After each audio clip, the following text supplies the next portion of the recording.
Shri N Sreekumar, ഈ അനന്തുവിന്റെ മരണവുമായി ബന്ധപ്പെട്ട് രാഷ്ട്രീയ പ്രതിവാദങ്ങൾ അവിടെ നടക്കുമ്പോൾ അത് ഉപതെരഞ്ഞെടുപ്പ് മുന്നിൽ കണ്ടുള്ള ആവേശമാണ് UDF കാണിച്ചത് എന്നുള്ളതാണ് CPM-ന്റെ ഒരു ആരോപണം. വനമന്ത്രി ഇന്നലെ നടത്തിയ പ്രതികരണം ഗൂഢാലോചനാ സിദ്ധാന്തം അദ്ദേഹം ഇന്നായപ്പോഴേക്കും മാറ്റുകയാണ്. പക്ഷെ അതിൽ രാഷ്ട്രീയമുണ്ട് എന്ന് പറയുന്നു. അങ്ങനെ വരുമ്പോൾ ഇന്നിപ്പോൾ രാഷ്ട്രീയമായി ഇപ്പോൾ പഞ്ചായത്ത് ഓഫീസിലേക്ക് LDF-ന്റെ പ്രതിഷേധവും ഉണ്ടായിട്ടുണ്ട്. അപ്പോൾ ആ രൂപത്തിലേക്ക് അത് മാറിക്കഴിഞ്ഞു.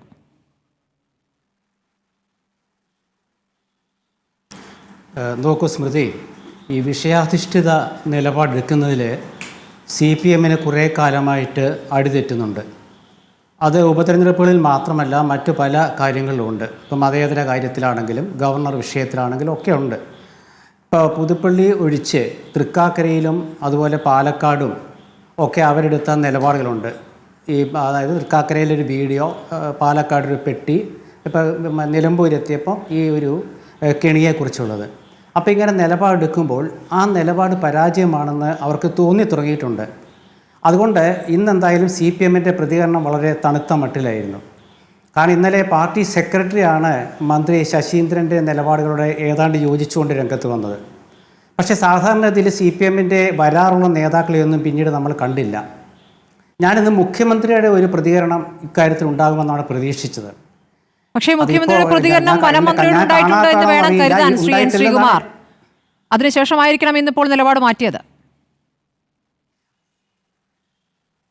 അല്ല, മുഖ്യമന്ത്രിയുടെ പ്രതികരണം ജനങ്ങൾക്ക് അറിയണമല്ലോ. ഇപ്പോൾ വനമന്ത്രിയോട് മുഖ്യമന്ത്രി അതൃപ്തി പ്രകടിപ്പിച്ചു എന്ന് നിങ്ങളൊക്കെ വാർത്ത കൊടുത്തു. അത് നിഷേധിക്കാത്തിടത്തോളം കാലം അത് ശരിയായിരിക്കാം. പക്ഷേ അങ്ങനെ അതൃപ്തി പ്രകടിപ്പിച്ചു എന്നുള്ളത് ഊഹാപോഹം അല്ലല്ലോ. അത് മുഖ്യമന്ത്രിക്ക് പറയാമല്ലോ. തൻ്റെ മന്ത്രിസഭയിലെ മന്ത്രി പറഞ്ഞത് ശരിയായില്ല. കാരണം അതൊരു ഷോക്കേറ്റുള്ള മരണമാണ്, അതൊരു ക്രിമിനൽ കുറ്റമാണ്. അതിൽ ഇന്നലെ മന്ത്രി പറഞ്ഞത് ഇത് UDF അവർക്ക് ജയിക്കാൻ വേണ്ടി ഉണ്ടാക്കിയൊരു അവസരമാണ് എന്നുള്ളതാണ്. അത് ഏതാണ്ട് ശരിവെക്കുന്ന രീതിയിൽ പാർട്ടി സെക്രട്ടറി പറഞ്ഞു. പക്ഷേ അദ്ദേഹം പറഞ്ഞതൊക്കെ ഗോവിന്ദ മാഷ് അദ്ദേഹം രക്ഷപ്പെടുന്ന രീതിയിലാണ് പറഞ്ഞത്. പക്ഷേ അതിനുശേഷം ഇന്ന് പാർട്ടിയുടെ മുഖപത്രത്തിൽ പ്രധാന വാർത്തയുടെ ഹെഡിങ് എന്താണെന്ന് വെച്ചാൽ കോൺഗ്രസ് പ്രവർത്തകൻ അറസ്റ്റിൽ നിന്നാണ്. അതായത് വളരെ ചെറിയ ഒരു ഹെഡിങ്ങിൽ വിദ്യാർത്ഥിയുടെ മരണം, കോൺഗ്രസ് പ്രവർത്തകൻ അറസ്റ്റിൽ. അപ്പോൾ അതിൽ CPM രാഷ്ട്രീയം കണ്ടിട്ടുണ്ട്.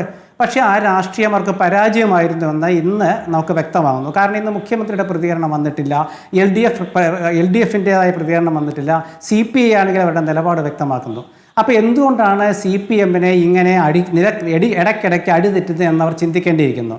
അവർ UDF-ൻ്റെ സ്മൃതി പറഞ്ഞ പോലെ UDF-ൻ്റെ ആവേശം, UDF-ന് എന്താണ് ഇവിടെ ആവേശമുണ്ടത്? ഒരു തെരഞ്ഞെടുപ്പ് രംഗത്ത് ഏത് വിഷയം വന്നാലും അത് ആ മത്സരിക്കുന്ന രാഷ്ട്രീയ കക്ഷികൾ ഏറ്റുപിടിക്കും. അത് കഴിഞ്ഞ ഒരു പൊതു തെരഞ്ഞെടുപ്പ് കാലത്തല്ലേ കൊച്ചിയിലെ ജിഷാവധം ഉണ്ടായത്? അന്ന് CPM ആ വിഷയം എത്ര കത്തിച്ച് നിർത്തി, അതുകൊണ്ട് അവർക്ക് നേട്ടം ഉണ്ടായില്ലേ? ഏത് വിഷയത്തിലും അങ്ങനെയാണ്. ഇപ്പോൾ നിലപാടിൻ്റെ കാര്യത്തിൽ ഞാൻ പറയുമ്പോൾ ഇപ്പോൾ ജ്യോതികുമാർ ചാമക്കാരുടെ നേതൃത്വത്തിൽ റോഡ് ഉപരോധിച്ചു എന്നാണ് പറയുന്നത്. ശ്രീ വിജയരാഘവൻ അവിടെ വന്നപ്പോൾ അദ്ദേഹത്തെ തടഞ്ഞു എന്നായിരുന്നു ഇന്നലത്തെ CPM-ൻ്റെ പ്രതികരണം. ശ്രീ വിജയരാഘവൻ തിരുവനന്തപുരത്ത് അവരെ റോഡ് അടച്ചു കെട്ടി ഒരു പ്രതിഷേധ യോഗം നടത്തിയപ്പോൾ അദ്ദേഹം നടത്തിയ പ്രസംഗം എന്താണ്? ഒന്ന് റോഡ് അടച്ചു കെട്ടി എന്താ കുഴപ്പം? കാറിൽ പോകണമെന്ന നിർബന്ധം, വലിയ കാറ് വേണോ ചെറിയ കാറ് വേണോ, നടന്നു പോക്കണേ എന്നൊക്കെ ചോദിച്ച ആളല്ലേ. അപ്പോൾ അവർക്ക് നിലപാടില്ല. ഇങ്ങനെ നിലപാടില്ലാത്ത ഒരു പാർട്ടി സമീപകാലത്ത് CPM-ന് സംഭവിച്ച ഏറ്റവും വലിയ രാഷ്ട്രീയമായ ഒരു ക്ഷതമാണ്. ജ്യോതികുമാർ ചാമക്കാലയുടെ നേതൃത്വത്തിൽ ഒരു സമരം നടത്തി, അതൊരു പ്രതിഷേധം. ആ സമയത്ത് സ്വാഭാവികമായും പ്രതിപക്ഷം ഏറ്റെടുക്കുന്ന വിഷയം അതുവരെയും സമ്മതിക്കാം. പക്ഷേ ആ Facebook പോസ്റ്റ് എങ്ങനെയായിരുന്നു? അതിനോട് താങ്കൾ യോജിക്കുന്നുണ്ടോ? അല്ല, ഞാൻ ആ Facebook പോസ്റ്റ് കണ്ടില്ല. പക്ഷേ അത് വാർത്തകളിൽ ഞാൻ കേട്ടു. അതായത് അദ്ദേഹം ഇട്ട Facebook പോസ്റ്റ് അതെ അദ്ദേഹം പിൻവലിച്ചു. അദ്ദേഹം പറഞ്ഞൊരു കാരണമുണ്ട്. ആ ഫോട്ടോയിൽ അദ്ദേഹം ചായ കുടിച്ചുകൊണ്ടിരിക്കുന്ന ഫോട്ടോയിൽ ആ സമരവുമായി ബന്ധപ്പെടാത്ത 3-4 പേരുടെ ചിത്രം വന്നു. അപ്പോൾ അങ്ങനെ ആ ചിത്രം അതിൽ വരുന്നത് അത് ശരിയായില്ല, അത് ശരിയായ നടപടിയല്ല. അതൊരു പക്ഷേ അവർ അതിൽ പെടാത്ത ആളുകളാണ്, ആ സമരത്തിൽ പെടാത്തത്. അപ്പോൾ അതൊരു ബുദ്ധിമുട്ടുണ്ടാക്കും എന്ന് പറഞ്ഞതുകൊണ്ട് ഡിലീറ്റ് ചെയ്തു എന്നാണ് അദ്ദേഹം ഇന്നലെ പറഞ്ഞത്.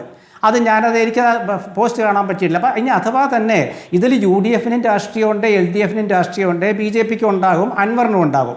ഇവിടെ UDF രാഷ്ട്രീയം എന്തുകൊണ്ടാണ് ഇന്നലെ വിജയിച്ച് നിന്നത് എന്നതിൻ്റെ കാരണം LDF-നെ പറ്റിയ പരാജയം കൊണ്ടാണ്.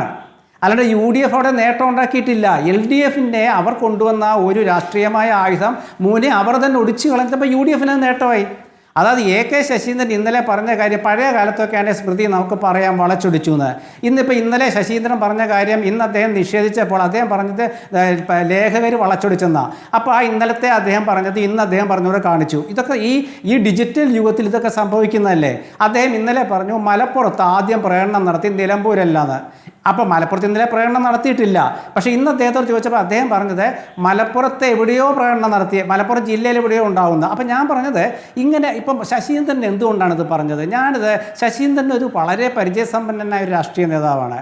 അദ്ദേഹത്തെ കൊണ്ട് പറയിപ്പിച്ചതാണോ, അതോ ഇനി അദ്ദേഹം അറിയാണ്ട് പറഞ്ഞതാണെങ്കിൽ പാർട്ടി ഇടപെട്ട് പരസ്യമായി തിരുത്തണ്ടേ? ഇനി അദ്ദേഹം പറഞ്ഞതാണോ എന്ന് ഞാൻ ചോദിക്കാൻ കാരണം ഗോവിന്ദ മാഷ് ഈ ബന്ധപ്പെട്ട വാർഡ് മെമ്പറുടെ പഞ്ചായത്ത് വൈസ് പ്രസിഡൻ്റൊക്കെ ഫോൺ പരിശോധിക്കണമെന്ന് പറഞ്ഞു.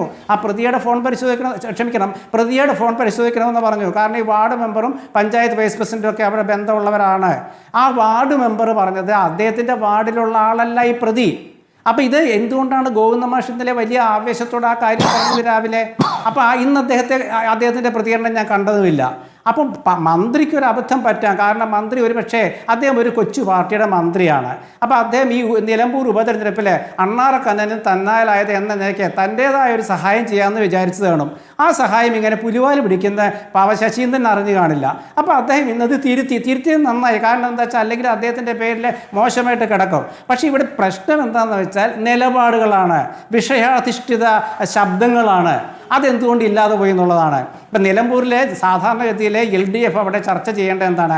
അവരുടെ ഭരണ നേട്ടം, അവരുടെ ഭരണക്കോട്ടമാണ് ഈ പന്നിയെ കെണിവെച്ച് പിടിച്ചതിലേക്ക് ചെന്നെത്തിച്ചത്. അതുകൊണ്ടാണ് UDF നേതാക്കളുടെ സർക്കാർ സ്പോൺസേഡ് എന്ന് പറഞ്ഞത്. അതായത് ഇലക്ട്രിസിറ്റി മന്ത്രിയും അതുപോലെ വനം മന്ത്രിയും ഇന്നലെ പ്രസ്താവന നടത്തിയല്ലോ. ഈ രണ്ടുപേരുടെ പ്രസ്താവന വായിച്ചാൽ നമുക്ക് ഒരു ഉത്തരവും കിട്ടില്ല. ഇലക്ട്രിസിറ്റി മന്ത്രി പറഞ്ഞതൊക്കെ നോക്കാം എന്നുള്ളതാണ്. അവിടെ മരിച്ച കുട്ടിയുടെ ഒരു സഹോദരൻ്റെ അമ്മ, അതായത് കസിൻ്റെ അമ്മയാണെന്ന് തോന്നുന്നു, അവർ പറഞ്ഞു ഞാൻ പരാതി കൊടുത്തിട്ടുണ്ടെന്ന്. ഇതിൽ രാഷ്ട്രീയം നമ്മൾ കലർത്തിയത് എന്തിനാണെന്ന് ചോദ്യം വരുമ്പോൾ രാഷ്ട്രീയം തെരഞ്ഞെടുപ്പ് കാലത്ത് അറിയാതെ തന്നെ കലർന്നേക്കാം. അതെ, അവർ CPM പ്രവർത്തക മാത്രമല്ല, അവർ കൃത്യമായിട്ട് പറഞ്ഞു ഇന്നലെ. അവർ പറഞ്ഞല്ലോ ഇതിലിപ്പോൾ ആരും നിഷേധിച്ച് രംഗത്ത് എത്തിയിട്ടുണ്ട്.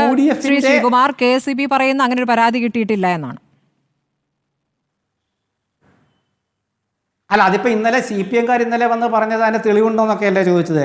ഞാൻ പറയട്ടെ സ്മൃതി, ഒരു വിഷയം ഉണ്ടാവുകയാണെങ്കിൽ നമ്മൾ സാധാരണഗതിയിൽ അത് ധരിപ്പിക്കുകയാണ് ചെയ്യുക ബന്ധപ്പെട്ട സ്ഥാപനത്തിൽ. ഇപ്പോൾ KSEB നമ്മൾ വിളിച്ചു പറയും, അല്ലെ വഴിയിൽ കാണുമ്പോൾ ചിലപ്പോൾ പറഞ്ഞു തിരിക്കും. അതൊക്കെ അങ്ങനെയാണ്. ഞാൻ പറഞ്ഞത് ഇതൊക്കെ എന്തിന് ഈ സാധാരണക്കാരുടെ തലയ്ക്ക് മേൽക്കിട്ട് എന്തിനാണ് കയറുന്നത്? സാധാരണക്കാരെന്തു ഇതിൽ അയാളൊരു ക്രിമിനൽ നടപടി എടുത്തു, വൈദ്യുതി എടുത്തു. ആ വൈദ്യുതി കൊണ്ട് ഒരു കുട്ടി മരിച്ചു, ഒപ്പമുള്ള കുട്ടികൾക്ക് പരിക്കേറ്റു. അതിന് അയാളെ അറസ്റ്റ് ചെയ്ത ശേഷം അയാളുടെ രാഷ്ട്രീയം തരികയാണ്. അതാ ഞാൻ പറഞ്ഞത്. CPM-ൻ്റെ മുഖപത്രത്തിൻ്റെ പ്രധാന ഹെഡിങ് കോൺഗ്രസ് പ്രവർത്തകനെ അറസ്റ്റ് ചെയ്യുന്ന, കുട്ടി മരിച്ചതല്ല. അപ്പോൾ അതിൻ്റെ അർത്ഥം എന്താണ്? എന്നാൽ ഇന്നതൊരു പറയുക ആർജവത്തോടെ, അത് ശരി എന്ന് തെളിയിക്കാൻ നടക്കുക. അതല്ല, ഇന്നിപ്പോൾ ആരും മിണ്ടുന്നില്ല, മൗനം. പാർട്ടി സെക്രട്ടറിക്ക് മൗനം, മുഖ്യമന്ത്രിക്ക് മൗനം, കേരളീയനായ ദേശീയ ജനറൽ സെക്രട്ടറിക്ക് മൗനം, LDF കൺവീനർക്ക് മൗനം, സ്ഥാനാർത്ഥിക്ക് മൗനം. പിന്നെന്താണ്? എന്നിട്ട് UDF ചെയ്യും. കാരണം UDF-നെ സംബന്ധിച്ചിടത്തോളം ഒരു തെരഞ്ഞെടുപ്പ് കാലത്ത് ഏത് കാര്യത്തിലും രാഷ്ട്രീയ കക്ഷികൾ ഇടപെടും. അതിലിപ്പോൾ UDF എന്നോ LDF എന്നോ വ്യത്യാസമില്ല. പക്ഷേ ഇടപെടുമ്പോൾ അതിനെ പ്രതിരോധിക്കാൻ തന്ത്രം മെനയുമ്പോൾ ആ തന്ത്രം പരാജയപ്പെടരുത്. ഇവിടെ CPM-ന് അവരുടെ വിഷയാധിഷ്ഠിത നിലപാട് പാളുകയും പരാജയപ്പെടുകയും അതിൻ്റെ നാണക്കേട് അവർക്കുണ്ടാവുകയും. അങ്ങനെയാണോ എന്നുള്ളത് ആർഷോ പറയണം. കാരണം ഇന്നലെ കോൺഗ്രസ്സുകാരൻ കൊന്നു എന്ന രൂപത്തിൽ ആവർത്തിച്ച് നേതാക്കൾ പറഞ്ഞെടുത്ത് ഇന്നിപ്പോൾ ആർഷോ അങ്ങനെ പറഞ്ഞതായി കേട്ടില്ല.